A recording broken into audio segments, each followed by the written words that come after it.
Welcome back to the channel, guys. Today we're going to be replacing the fluid in the front differential. In the user manual it's called the front gear. So we've got our oil. I'm going to show you how to do that now. Let's get started.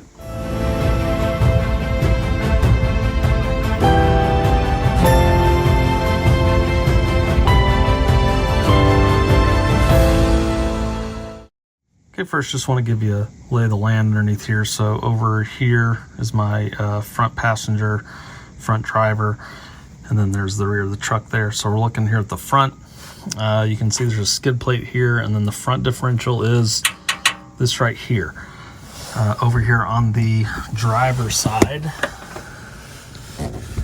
you will see right here is the drain plug. And then on the passenger side, there's actually a fill plug over on this left side. It's hard to see because the skid plate is here. So the first thing we're going to do is actually remove these 4 bolts, 2 in the front, 2 in the rear, to remove this skid plate. Okay, so I've changed my orientation. Now I'm facing the front of the truck, but on the driver's side, you can see the drain plug. Over here on the passenger side, we actually have the fill plug here. Okay, so here on the driver's side at the drain, and it looks to be a 10 millimeter hex socket. So we just need to loosen that up. Okay, this is really tight, so I'm gonna get a hammer to see if I can loosen that up a little bit more. All right, we got this loose. This is the biggest wrench I have, or the smallest wrench I have, the only one that'll fit this. So I had to kind of use one of my smaller hammers to get in there, but it worked. Honestly, you can just pull it out by hand. I just want to make sure you have a rag close by.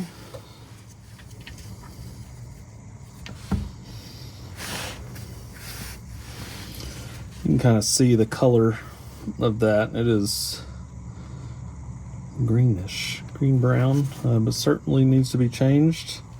And this must be a magnetic tip because you can just see all the metal particulate matters in there. But I've seen that on other videos and other forums of just there's going to be metal in there. So just need to clean that off before we put this plug back in. So here's the drain plug. It is also difficult, and I'm seeing a little mark here, so I'm wondering if it was torqued down. I didn't torque this down over here. I just pulled it as tight as I could with that small wrench. I'm gonna just try to get that lined up the best I can once I torque it back down. But what we're filling it up with today is this Lucas SAE 80W90 gear oil. The 8090 is what's recommended in the manual. Okay, that was really tough to break loose, but I was able to just take this small ratchet here and then use a wrench for some torque power, and was able to get it loose. And so now I'll undo that and fill with the 8090 oil. Okay, I've got that full and tightened. So what I thought would happen is that I would put enough gear oil in that it would start to ooze out, and it didn't. And I nearly used that entire bottle, and it is a quart bottle. And the manual calls for 1 3/4 pints, which is like 0.88 quarts, so nearly the entire bottle. And that's about how much I put in, was the nearly entire bottle. So not a great science or measurement behind this. And I know that like the rear diff, it's not completely full. You have a fill line. And so I'm just going to go off of what the manual says, 1 3/4 pints. That's very, very close to what I just put in, with that being a full quart of oil. So the last step is just to put this skid plate back on. Okay, pretty easy maintenance there. The hardest part was just getting those drain plugs and fill plugs unstuck. They were just really torqued in. I had to use a wrench hammer to get that out. I think I know why I never saw as I was filling, never saw the fluid leak out. I was not on level ground. I've got a gravel pad out here, and so I just cannot get up under my vehicle, work well enough under there.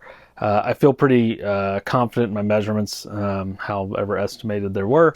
But I'm sure if you did this on level ground, you would see that fluid start to come out of that fill plug. So just keep that in mind. once you're doing your own maintenance. Okay, I hope that was helpful, guys. Feel free to like, subscribe, comment. Till next time.